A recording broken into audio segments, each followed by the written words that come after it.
Hey there, wizards. How's it going?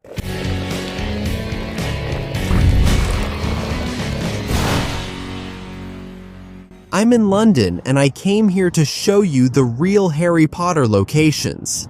The actual places where the movies were filmed, where scenes from the movies were shot. For me, it's a dream to be here. It's something I've always wanted to do on Calderon Ferrado, and part of this dream is coming true, thanks to HBO Max, who brought me here. Thank you so much to the entire HBO team for this opportunity, and come with us to see these iconic places. I hope you enjoy and really like this video. If you haven't subscribed to Calderon Ferrado, subscribe, turn on notifications to stay updated, and leave a like if you enjoyed it. Our first stop was in Oxford, one of the oldest universities in the world, where the iconic scenes from the Harry Potter movies were filmed.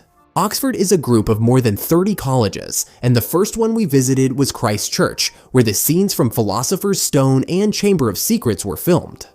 Guys, do you realize that right behind me Maggie Smith stood there? Man, I'm where she was, where she filmed the scene. Look at this, it's surreal. Here, the first-year students wait to enter the Great Hall, and Minerva McGonagall is here. She's like this, talking to them, talking about the Hogwarts houses. This is where that interaction between Draco and Harry happens, where Draco also looks down on Ron. It's right here, just right here. This is really amazing, man. This is really amazing. Back there is the dining hall that inspired the Great Hall. We're going to go in there to see it. This is the equivalent of the Great Hall's door, right? But here it's an actual dining room.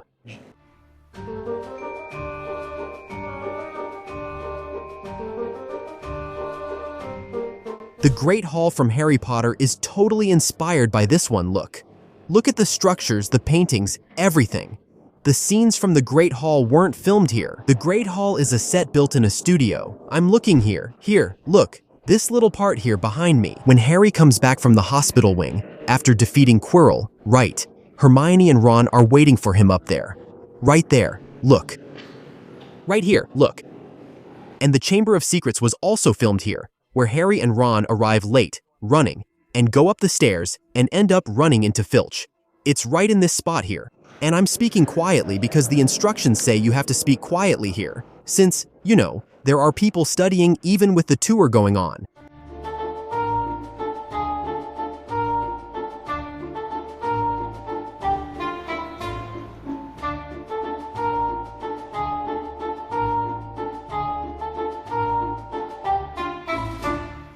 Now, I've arrived at another building here in Oxford, and I'm speaking quietly because, look, here is the Old Leanne Library, which is the library where they filmed the scenes from the Hogwarts library. That's where Hermione shows the book that talks about Nicholas Flamel. There are also scenes from Half-Blood Prince filmed there, in that library. Here too, in this building, is the location where the hospital wing was filmed. This building here is specifically the Divinity School. Wow, I'm really happy to be here, man. I'll never have the words to thank HBO for this invitation, because it's been a dream of mine, from the Leaky Cauldron, to visit the filming locations. I can't go to all of them since there are so many places, including some in Edinburgh, Scotland. The schedule here is tight, but I'm already really enjoying everything I'm seeing, and it's been amazing. Guys, we're at the place where the scenes from the Hogwarts hospital wing were filmed. And also that scene where Minerva McGonagall tells the students to dance at the Triwizard Tournament. You know that dance with Ron? Isn't it crazy to think about that? Look at this. Look at the infirmary door here. Isn't it crazy to think that the actor stepped here? Richard Harris stepped here. Man, that's so amazing. This is something I never thought would happen in my life. I don't want to start crying, man. Because once I start, I can't stop. Never in my life did I imagine that one day I would step here, man. I'm going to step right here. Look. In the same place. Richard Harris stepped right here on this floor. And I'm stepping here too. Look how amazing. Guys, that's the window of the Bodleian Library. You'll see there's a coat of arms up there. By the way, I talk about this coat of arms in my video about details from the movies, but unfortunately, we won't be able to go up there. You have to book it way in advance. We couldn't make that reservation. Look how amazing. To get where we need to go now, to New College, We have to go through a place I definitely call a wizarding passageway. You could easily say we're heading to Diagon Alley, New College. Let's see if we can get in. Come on, guys. Unfortunately, we couldn't get into New College because they're already closed for today. We had a little problem with delays at the airport. Immigration took forever, and then we ended up missing the first train we had already bought tickets for to come and do things. But that's part of it. It's okay. We've already seen some really cool parts, and there's still a lot more to see from the movies. Tomorrow, there will be a ton of stuff that you'll see in this same vlog. And after that, even more. Things you'll really enjoy watching. But don't think my day is over yet. It's not. Because I'm about to go into a pub here now, and they have butterbeer.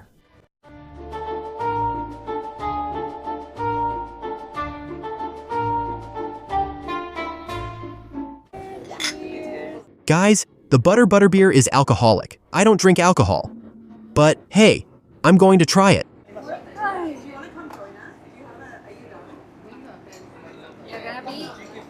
Thank you. I'll still stick with Coca-Cola. I really hate alcoholic drinks. Our second day of touring the Harry Potter movie locations is starting. But before that, I had to make a stop at this Lego store, which is simply the most amazing thing I've ever seen. Right behind me, there's a huge Big Ben. Made out of Lego. Look at the size of this tower, entirely made of Lego. And that's not all. Right here next to it, there's the Gringotts Bank. Of course, this outer structure isn't Lego, but inside there, look how amazing it is, man. Look at this, Goblin. But don't think that's all, okay? There's more Harry Potter stuff. My God. Guys, simply the dragon. I hadn't noticed from down there that there was a dragon. Man, I'm really shocked. Look at this. Look at the Weasley's car. Harry in the scene where he's slipping out of the car. Look how cool this classic London bus is. And the destination sign here. The Goblet of Fire. There it is, look. The Triwizard Champions. Their names, look. Really cool. It could be the night bus, right? But it's kind of a reference to everything in London. No. And you guys have no idea what's here. Like this. Lord Voldemort in Lego. Nagini in Lego. And Bellatrix Lestrange in Lego. That's awesome, man. And here there's just a gigantic Diagon Alley set. Of course, the background is just scenery, but everything is in Lego style. And look at this. All the characters are here. Hagrid, Harry, Ron, Hermione, Crookshanks next to her. Look how amazing, man. And here in the square, there are statues of pop culture characters, right? And of course, there had to be a statue of Harry here, look. Amazing. Man, and it's really immersive because the driver put on the Harry Potter soundtrack here in the taxi for us. Another stop on our tour is here, where the scene from Harry Potter and the Order of the Phoenix was filmed, where Mr. Weasley and Harry arrive at the Ministry of Magic for Harry's hearing. They arrive and the visitor's entrance phone booth is right here. It doesn't actually exist, right? It was put here for the movie, but it's right here on this wall. Look, you'll see the scene for comparison. Side by side. The scene from the movie. This here is the filming location. The booth is on this side here. Then, digitally, they put a tunnel and a walkway here on the side, right? And another scene that also happens is the classic scene where they are about to enter. The trio is going to break into the Ministry of Magic and Ron supports, hides right there by the wall. It's on that wall there. On that wall, look, this is where that scene was filmed. Check it out. How amazing. Unfortunately, they did some construction here, so I can't take that classic photo by the wall. But it's here. It's really amazing. It's really amazing. It's at that little door over there. Look. Where they hide the three of them inside. Second stop is the Australia House. It's the Australian Embassy here in London. And inside here, in this lobby, the first scene of Gringotts was filmed. The interior of Gringotts, when Harry enters with Hagrid, and there's that wonderful Gringotts lobby. It's the hall in this very building. Unfortunately, they don't allow visits inside anymore these days, but this is where they filmed it. Something really cool happened here. You can't go in there. You can't film or anything, but the lady at the door asked if we wanted to take a closer look. She didn't let us in, but we could look from the door, just without filming. And of course, we went there and saw it. I saw it with my own eyes, and it'll stay in my memory. And I saw the real Gringotts set. The real Gringotts location that was used in the first movie, and I'm really happy about that. It's a pity I couldn't film it to show you, but I'll post a comparison so you can see the place and the movie scene. It's truly amazing to be here and experience this. I can't believe I'm standing in the places I've always seen since I was a kid. It's really emotional, man. And our third stop is here, at St. Paul's Cathedral. At this place, not only were scenes from Harry Potter filmed, but also from Fantastic Beasts.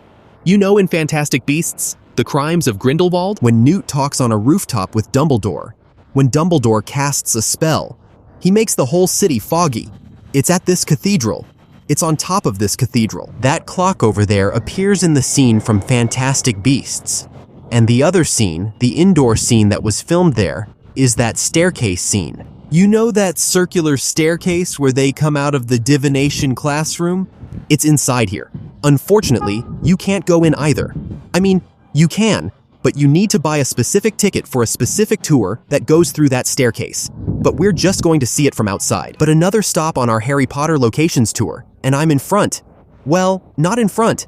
I'm below it because I'm about to go up. The Millennium Bridge. Do you recognize this bridge? This is the bridge the Death Eaters attack in Harry Potter and the Half-Blood Prince. A really interesting fact about this bridge is that our guide over there, look, the guide, she just showed up here. She said hi. Hello. Our guide and the taxi driver, whose name is John, explained that this bridge here is known to Londoners as, let me see if I got the pronunciation right, the Wibbling Wobbling Bridge. Is that it? The Wibbling Wobbling Bridge. Because when it was inaugurated, it actually wobbled, and then it had to be closed so they could fix the problem. And in the movie Half-Blood Prince, they took advantage of that to actually make the bridge wobble and collapse, as if it had been attacked by Death Eaters. So, like, in the Muggle world, this attack actually happened. It's really cool, and this bridge here, it's just for pedestrians and it goes over the River Thames. The Thames, which also appears in scenes from the movies. That scene where Harry goes with the advance guard from the Order of the Phoenix by boat. It's over this river that they fly here. It's really cool. I'm in Harry Potter. Wait, I just found something cool, unrelated to Harry Potter. Usually people chew gum, spit it out, and it turns sticky and ugly on the ground. But here on this bridge, it's turned into art. The gum is painted. There are artists who come here. I don't know if you guys will be able to see it, but they come here and paint the gum. They make drawings on the gum. Look at this. These are chewed gum that's been stepped on and painted. Man, it's really amazing to walk through a place where the movie was filmed. I've been saying this the whole vlog, but it's because I am. It's really incredible. There's no other way to describe it, man. Like, it's really amazing. And here, guys, one of the most special places for me.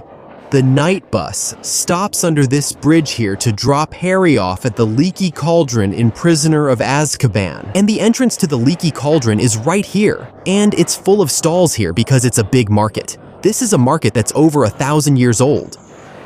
And this wall here is where the Leaky Cauldron is. There's the sign with the little witch and everything. It's on this wall here. I came to the real entrance of the Leaky Cauldron. This is incredible. Really exciting. That boat they go by, right? Isn't it a historic boat? Yeah, it's a historic boat. They go right past that boat, man. That's so cool. In Order of the Phoenix. Guys, and here I am in what I think is the most special part of this tour for me. My voice is already a bit choked up. Here on this street is where Harry walks, in Philosopher's Stone with Hagrid, when they're talking about the supply list, and he asks where he would find all that in London. And Hagrid says, if you know where to go. And then they turn here, into this little side street here. Here's where I'm going, and I'll take you with me. Here is the entrance to the Leaky Cauldron. Obviously, it's different nowadays, right? But right behind me, here at this little blue door, is where they enter the Leaky Cauldron in the first movie. It's a cafe here now. It's really special for me to be here. Really, really special. I never thought I'd be here. There's a small sign next to it, see? Part of Harry Potter and the Philosopher's Stone, the first film of the blockbuster series. was filmed here at Land Hall in 2000-2001. Look at that. Potions inside. Look how cool that is. And they kept this. Look, in the display case. It's here, see? Some Harry Potter items. How cool. Another stop on our tour. And now we're in a very, very cool place. The headquarters of the Order of the Phoenix. This is where they filmed the scene from the 5th movie, where they cross the street, there's the little gate here, and they go to Sirius Black's house, the Black family house, which is where the Order's headquarters is. The advance guard leaves through this little gate here with Harry. Through this gate. It's this gate that they go out. They stop in front of the street, the little garbage truck passes by, and then they stop here. Alastair Moody taps his staff on the ground, and the house reveals itself, hidden among the Muggle houses, and they go into the Order's headquarters.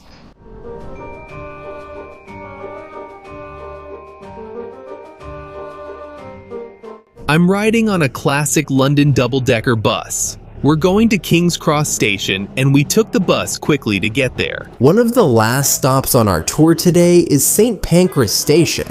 If you recognize it, you'll remember the scene where the Ford Anglia takes off when Ron and Harry use it after the passage is blocked by Dobby. It's this station right here. It's next to King's Cross. The difference is this is the international station, while King's Cross is national.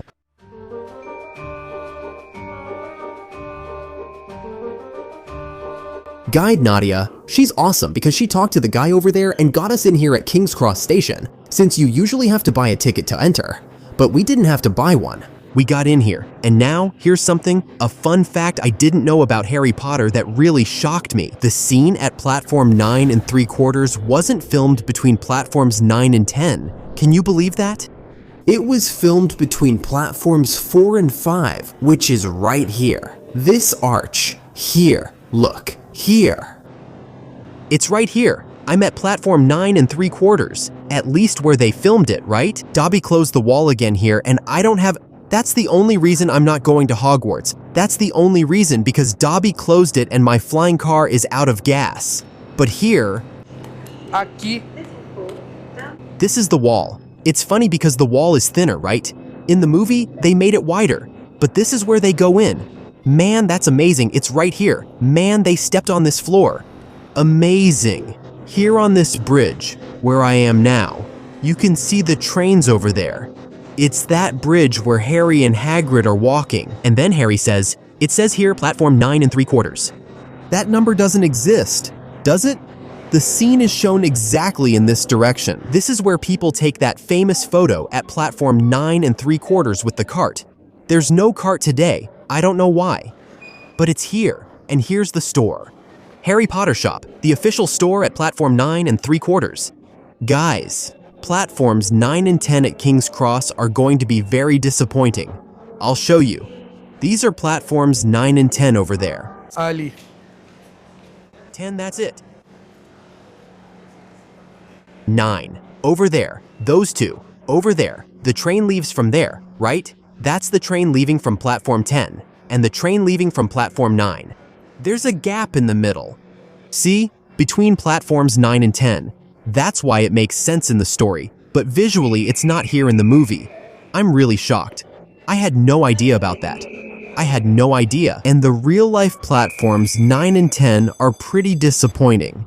I got a little bit of rain, but that's okay. The next stop is here, at Trafalgar Square. Or Trafalgar Square. This square appears in the movie Harry Potter and the Half-Blood Prince very briefly. When the Death Eaters fly by and enter Diagon Alley and they kidnap Ollivander, you can see this monument. They actually fly right next to this monument, which is the monument to Horatio Nelson, Nelson of Trafalgar, the admiral who defeated Napoleon's troops when he tried to invade here. That's why this monument exists. And here, not only is there that scene from Half-Blood Prince, but also the premiere of Potter happened here. Harry Potter and the Deathly Hallows Part 2. It was a big event. It was a huge, grand event. This square was completely packed. It's right here, look, in this spot. It's really cool to walk through these places here that I've seen so many times in the movies, you know?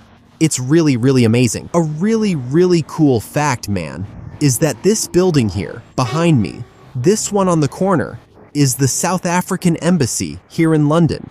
And it inspired the facade of Gringotts in Diagon Alley. The next stop on our tour is right here, really close to Piccadilly Circus, specifically under this canopy here. This is where the scene happens where Harry, Ron, and Hermione are walking after escaping Bill and Fleur's wedding because the Death Eaters invade, right? And then they walk under a canopy. This is the canopy. This sign back here, it's different now, but it does appear. This is exactly the spot where they walk underneath, and then they go into the cafe. The cafe is this Five Guys here, see? It's where the Death Eaters, Dolohov, and Roll end up exchanging spells with them and all that. And then, right here next to the awning is over there, see? That's where they apparate. You know how the bus almost runs them over? So, it's exactly here. Look, you can see it by the outline of the windows down there, those doors, and those round iron shapes. And then, in that scene too, where they apparate and all, it shows an aerial shot. And here it is, Piccadilly Circus. Look, where there's this monument here in the square, and that big screen shows up there. Look, a cool fact is that they closed Piccadilly Circus. Like, Harry Potter was one of the only movies in years to do that, because they never closed this place for anything. And then, they closed it for Harry Potter. And of course, being in London, I couldn't miss visiting the House of MinaLima, the shop of the designers from the Harry Potter and Fantastic Beasts movies.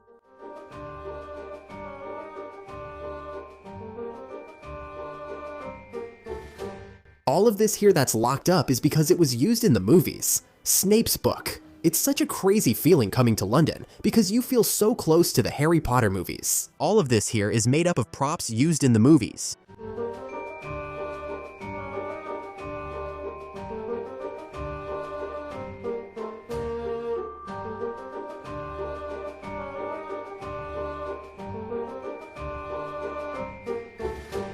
No one better to explain about the props used and made for the movies than their creators. Who? Eduardo Lima, MinaLima. Hello, everyone. Domina Lima. It's a pleasure to finally be here at the House of MinaLima. Guys, finally Kako is here. Who knows, right, Kako? This will happen in Brazil eventually. Who knows? Edu, explain a little bit to us, like some cool fact about these props here. Which one did you enjoy making the most? Which one was the hardest? Which one did you have to redo? How many units of each? Yes. Here we only have a small appetizer of all the non-graphic objects we made. Here we have the Marauders map, right? Which is, one of our favorites. And this one is one of the originals we used in the movie, which is the one with these little staircases. The little staircases are a really cool detail. And for the Marauders map, I think we made more than 30 maps throughout all the movies. Wow. And there was one we made that Harry folded and put in his pocket. When he folded the map, I was like, no way. Why did he fold it? Then we had to make 10 more folded ones, then 20 more without folding. Daniel Radcliffe was known for messing things up, like breaking wands and glasses. He would mess things up or whatever they did. Anyway, another passion we had throughout all the movies was making the books, right, for Hogwarts. But here are 3 Fantastic Beasts books from the last one. From Professor Lally, which is this book she's famous for. She's known for this book. There's even that book over there. It's Jinx, for the Jinx. The author is my godson, Kawan, Carioca Kawan. There's a book here that was written by my mother, Rosanna Amorim, from USP. Spellman's Syllabary. This here is the airplane that we used to make with my dad when I was a kid. Here it is, that airplane that everyone makes, the usual one. It's this airplane here. That's cool. It's nice to see how these things are inspired by your life. That's really nice. This is the ticket from the last Fantastic Beasts when they have to go up for the vote. And the vote for the Supreme Chief. Yeah, so we had to do that. And we used real wood, real paper from Nepal. That's cool. So, yeah, you even mentioned that about the materials used for Vicentia's campaign. They're materials from Brazil, right? We had a display here where we put up the original banner from the movie. Then we said that all the ribbons, all the little stones, everything was bought at Sara in Rio de Janeiro. Do you know where Sara is? It's where everyone buys stuff for Carnival, for the Samba schools. It's there. That's cool. That's really cool. Because each artifact tells a story through its design. Right, but looking at it now, the books, the way we make them, we could have done this much more simply. No. What for? Mira and I, we like to complicate everything. So the book, this one here, has a little piece of wood on the cover. This book also plays with the idea of being infinite. You see, it's a cover inside a cover, inside a cover, inside a cover.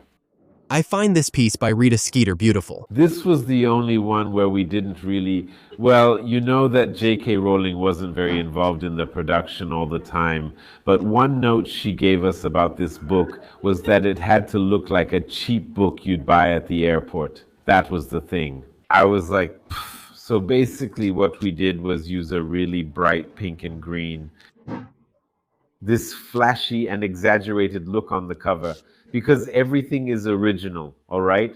Warner Brothers let us use it here to show you. See? Everything is nice and neat from them. And this is Beedle the Bard's book and Snape's book. Slay. These writings were done by Mira. Life is what made it, yeah. I did all the pages and then Mira went scribbling on them, messing with everyone. But we had so many conversations to figure out what Slay's handwriting was like, because we didn't want to make his handwriting all neat. Since Slay, in our minds at the time, we thought Slay was already someone older for his age. And he was someone who had a broken heart because of Lily, I don't know what. So he wrote like this angrily. Angrily. And I had to write up the whole preparation process because we didn't have it. So you guys made the recipe. We made the recipe from memory, so if anything's off, don't try it at home if it might explode. And is this aging of the books really real? So if you look here at all of them, actually these ones don't have it because we didn't want to do it, because she just released the book, so there was no need. And the book is from 1930, 1920, I don't know what era it was, so these books here didn't need much. But for example, Hogwarts, A History, which is the book that was in Hermione's bag. This book has been here a long time. It shows signs of use. So what we get, we draw the whole book on the computer, all that stuff. Afterwards, we sent all our books, all the books that are here and all the others that aren't here were made by the same company that does What's from the Nation. It's a company that is, for more than 40 years now, these more traditional bookbinding companies are disappearing. They don't exist anymore. So we kept this company until, with our continued work that we sent, and now all the movies use them too. And they have like old leather, they have old ribbons, they understand how to do things. We go there with a real old book, like we want something similar to this one, and they will try to make it. But what comes, when it comes from them already, all nice, bound and everything with beautiful gold, I don't know what, yeah, then we go. Illustrate and do the aging process. This one is a good example. These two here, because all this part of the page that we destroyed, you see? We did it. And then sanded, sanded, sanded, sanded. Even the spine. Quebrar. Breaking the book. Because guys, we do that too, but this is actually a whole technique. It's not just about going and starting to destroy the book. You'll go sand your books at home. No, you need to consider how you hold the book. For example, if Snape was carrying it, he would hold it like this. Right, so it got more worn out. The hand mark here, right? Did you get it? And you have to think about these details, like it's not always, the tip of the book also leaves a mark. Where it stays. That's the core. Sometimes we would throw the book on the floor, step on it, put it inside an old leather bag we had, and that would get the book dirty. We would do that with the book. 5 books. It was a shame. You who watch the movies can't even imagine everything that's done so that it... Leaving and making coffee but it is a process. Like I said, you have to think about it. You basically have to be like you're painting a book, but aging it. I really like newspapers. I'm very biased. All the editions. I like the Daily Prophet so much. I also like foreign newspapers. From France, from Germany. Just not... I was going to do one from Brazil. Can you imagine what that's like? And did you have any idea for the name of the Brazilian newspaper? Yeah, guys. What was it again? It even got approved. It got approved? Remember? I'll remember. I'll tell you later. I'll text you later. He's going to look. You're leaving us hanging. Huh? I don't think I'll be able to say. You can't? Then just tell me. Just me. When The Secrets of Dumbledore was being promoted, you went to Brazil and everything. We had that chat. And you said that before the change, there was a lot you had done, including even the logo for the Brazilian School of Magic. I had started working on it. I had started working on it. The newspaper, the school one, and there was a magazine, there was candy, wow. What a shame that we never... So a Brazilian magazine. It's a shame we never saw these things. Warner Brothers, hire me and I'll continue. And, Edu, the chocolate frog is really iconic. But that one, it's... That was I arrived after the chocolate had already been made. You joined starting with the second one. But Mira had already done it. She had already made the frog. Yes, the frog and the bean. Even to show the other type of book cover we make, right? This one is actually made of metal, a metal plate that was completely cut. This here is a metal plate. On top of the awesome leather. Yeah, leather. From the side here, you can see it. There are some little raised parts. Incredible. I'm in love with all these props. One of the things I loved doing the most in Fantastic Beasts was the circus in the first one. It's so beautiful. And now there's one at Epic that's just like in the movie. But in the movie, we walked very little inside the circus. But now at Epic, you can go inside it. And we even increased the number of posters. Yeah, guys. And there at Epic Universe, everywhere you look, you say, MinaLima, MinaLima. MinaLima. Someone said it was like MinaLima Land, not me. There's a lot of MinaLima there. You recognize it right away, which is amazing. I really like the whole visual identity there. No, it turned out really beautiful. It was truly a wonderful team effort. Yeah, there in Diagon Alley, there are also a lot of things you guys did and several Easter eggs you hid, which is really cool. To keep looking for. But Epeka is 3 times bigger than Apples. Very Dagonai. I love this poster of Maledictus here. It's gorgeous. I remember you took it to Brazil at CCXP, remember? It's a shame that Nagini's story didn't come back in Fantastic Beasts. Yeah, it's a shame. Oh, Brazil. So, what was it like doing it?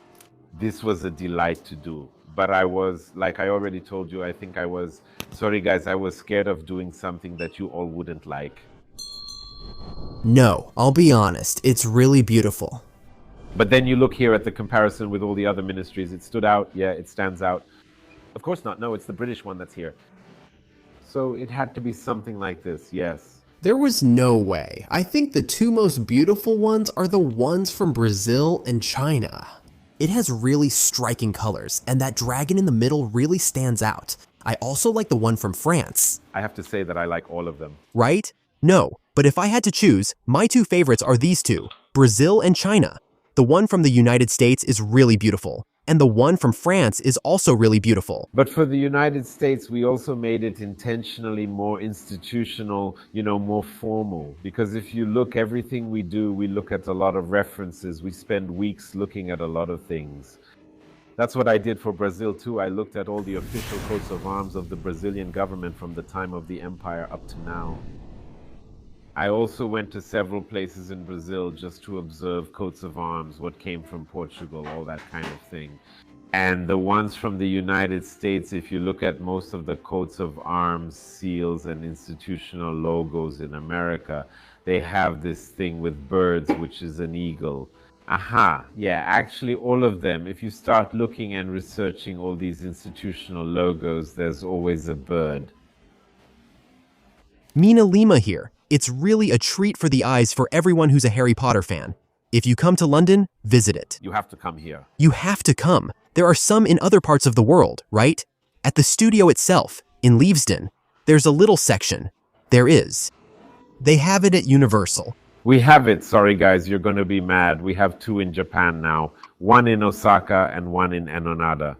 3 in Japan, actually. 3 in Japan and none in Brazil. Let's demand it. But guys, we're also going along with Warner Brothers. Warner Brothers is opening the official Harry Potter stores. Right now, there's 1 in Chicago and 1 in New York. And in Japan, they have the studio tour. There's a store in Harajuku. So wherever they go, we're going along, which is good. And at the studio tour here in London, they have it too. Yeah, but our own, we have the 1 in Osaka and the 1 here. I see. So the 3rd one has to be there in Brazil. But now, guys, like I told you before, thanks to the universe, HarperCollins Brazil signed a deal with us, and they're going to publish all the classics. Look, that Pinocchio line. Beauty and the Beast. And to start this year already with 2 books. Look how cool. I'm not going to talk about them, but it's Frankenstein that's going to be released worldwide at the same time. Really amazing, those interactive versions. Really cool. That's what we were missing. Now with Rapper HarperCollins Brazil being a great partner, so now there's no way. Now the store in Brazil will have to happen. Now the store in Brazil is almost confirmed. But the annoying thing, guys, which I think I mentioned too, is the most bureaucratic part of being confirmed. Now the Brazil story is confirmed. These are the things I want to go to Brazil, but I don't want it to be too expensive. The things. Otherwise, it doesn't make sense, right? So that's what I'm working on, but just wait. Let's wait, since we want a real MinaLima. We only had a temporary one at the exhibition, right? You went there. It was quick, but it was really cool. And it gave us a taste, right? For those who haven't managed to come here yet, but will. Because every Harry Potter fan has to be able to come here. I had never been here before, and I'm really happy because it's cool to be where the movies were filmed. It's different from the park experience since you're actually there. The park is a replica, but here, like, it actually happened right there, you know? No. Because here at the House of MinaLima, we're just 2 blocks from Charing Cross, which is where Diagon Alley is. It's right there. Diagon Alley is just 2 turns from here, so every now and then when I disappear, I'm over there at Diagon Alley. Go there to have a butterbeer. Edu, thank you for your time, my dear. Thank you for welcoming Calderon Furado here at your place. Send a big hug to Mira. And thank you for watching. I hope you enjoyed getting to know a little bit about the House of MinaLima through my eyes here. And I'll see you in the next episode. Bye. Bye, everyone.